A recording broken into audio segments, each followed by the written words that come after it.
Puji Tuhan, selamat pagi Bapak Ibu Saudara sekalian. Pada pagi hari ini ketika kita boleh bangun dengan tubuh yang sehat, semua hanya karena berkat kemurahan daripada Tuhan kita, Yesus Kristus. Sebelum kita melangkah pada hari ini, kita bersama-sama akan dibekali oleh firman Tuhan yang pada pagi hari ini terdapat di dalam kitab Amsal. Amsal 3 ayat yang ke-18. Ia menjadi pohon kehidupan bagi orang yang memegangnya. Siapa yang berpegang padanya akan disebut berbahagia. Di sini dikatakan ia menjadi pohon kehidupan. Ia itu siapa? Kalau kita melihat judul perikop ini adalah berkat dan hikmat. Ya, jadi setiap orang yang mempunyai hikmat dan diberkati Tuhan, dia akan menjadi pohon kehidupan. Bapak Ibu Saudara sekalian, beberapa waktu yang lalu saya diajak jalan-jalan oleh anak saya ke Jawa Timur. Dan di sana menginap di satu hotel. Nama hotel itu Baobab. Ketika saya mendengar nama hotel ini agak aneh ya. Saya penasaran kenapa hotel ini bernama Baobab. Ketika sampai di hotel, kemudian saya cari tahu dan di situ ada tulisan yang menjelaskan bahwa Baobab itu adalah nama pohon yang terdapat di Madagaskar, di Afrika, dan juga di Australia. Pohon Baobab ini adalah pohon yang bisa tumbuh bahkan selama 2000 tahun dan tingginya bisa mencapai 25 meter. Dan diameternya bisa mencapai 15 meter. Di batang yang besar ini, pohon baobab ini menyimpan ribuan galon air. Sehingga ketika musim kering, ketika musim kemarau panjang, pohon ini tetap tumbuh. Pohon ini tidak akan pernah layu. Kenapa pohon baobab ini bisa tumbuh ketika dia mengalami kekeringan, ketika musim kemarau yang panjang?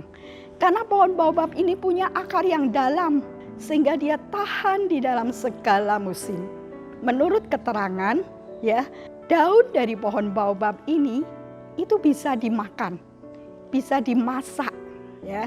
Dan buah dari pohon baobab ini bisa dipakai untuk menjadi obat. Begitu juga dengan kehidupan kita.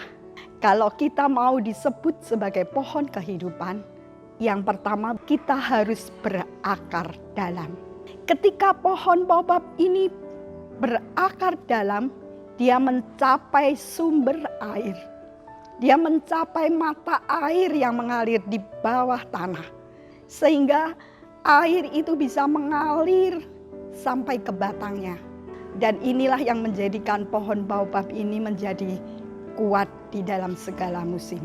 Begitu juga ketika kita berakar dalam sampai ke sumber air yang sejati, yaitu Yesus Kristus. Ketika kita bertemu dengan Yesus Kristus, di situ ada kehidupan. Ketika kita tersungkur di hadapan Yesus, di situ ada kehidupan. Ketika hari-hari ini mungkin ada di antara kita yang sedang mulai hampir layu rasanya ya, hampir seperti ada sel-sel yang mati di dalam kehidupan kita. Mari kita berakar dalam. Kita mau bertemu dengan Yesus, kita mau tersungkur di hadapan Yesus, maka kita akan menemukan kehidupan.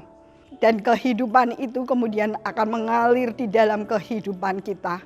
Air itu akan menghidupkan kembali sel-sel di dalam kehidupan kita yang sudah mati.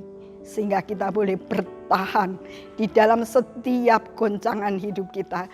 Bertahan di dalam segala angin yang menerpa kehidupan kita. Ketika tumbuhan itu tidak berakar dalam, ketika dia kena angin yang keras, dia akan tumbang. Ketika pohon-pohon yang akarnya dangkal ya, ketika tidak kena air, tidak kita siram, dia akan layu. Tetapi ketika dia berakar dalam, dia akan tetap hidup karena dia mengambil air dari sumbernya. Begitu juga dengan kehidupan kita.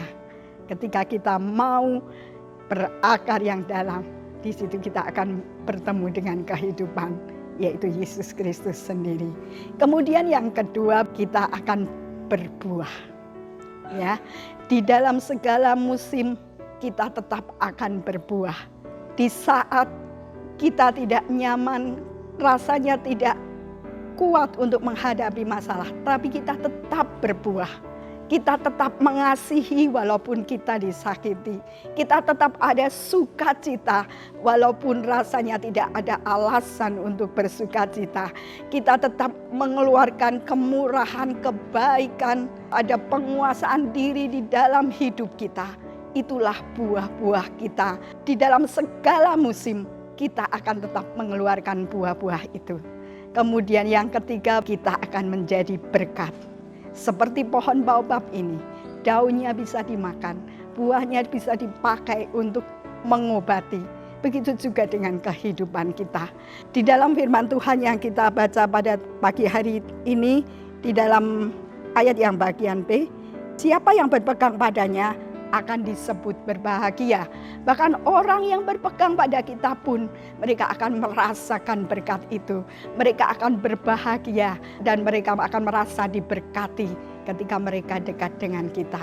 Pada pagi hari ini, apapun yang sedang kita hadapi, apapun yang sedang kita alami, mari kita tetap berakar yang dalam sampai bertemu dengan kasih karunia, yaitu Yesus sendiri. Kita tetap mengeluarkan buah yang terus keluar di dalam segala musim hidup kita. Di dalam situasi, kondisi apapun yang kita hadapi, ada buah-buah yang kita keluarkan. Dan kita juga akan menjadi berkat bagi orang-orang yang ada di sekitar kita. Kita akan terus mengeluarkan berkat-berkat itu, sehingga banyak orang yang diberkati melalui kehidupan kita. Mari kita berdoa. Terima kasih Bapa di dalam surga, pada pagi hari ini Tuhan kami sudah dibekali dengan firman-Mu, dengan kasih karunia-Mu Tuhan. Engkau boleh menjadikan kami pohon kehidupan. Kami boleh bertemu dengan Yesus yang adalah kehidupan itu sendiri. Terima kasih Bapa di dalam surga, biarpun di dalam segala apapun yang kami hadapi pada hari-hari ini Tuhan, kami tetap mengeluarkan buah dan menjadi berkat. Pada pagi hari ini Tuhan, kami bersyukur untuk semua yang sudah Engkau kerjakan di dalam kehidupan kami. Engkau memberkati Tuhan seluruh jemaat yang ada Tuhan.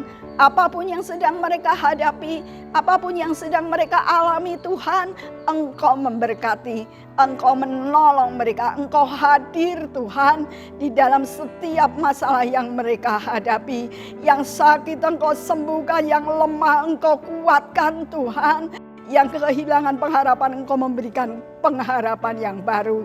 Jemaat-Mu dari anak-anak balita sampai orang tua, bahkan mereka bayi-bayi Tuhan, Engkau memberkati Tuhan. Engkau sendiri yang akan pegang setiap jemaat-Mu Tuhan. Kami percaya Tuhan, Engkau sudah materaikan setiap mereka menjadi milik-Mu. Terima kasih Bapa di dalam surga. Terima kasih Tuhan Yesus.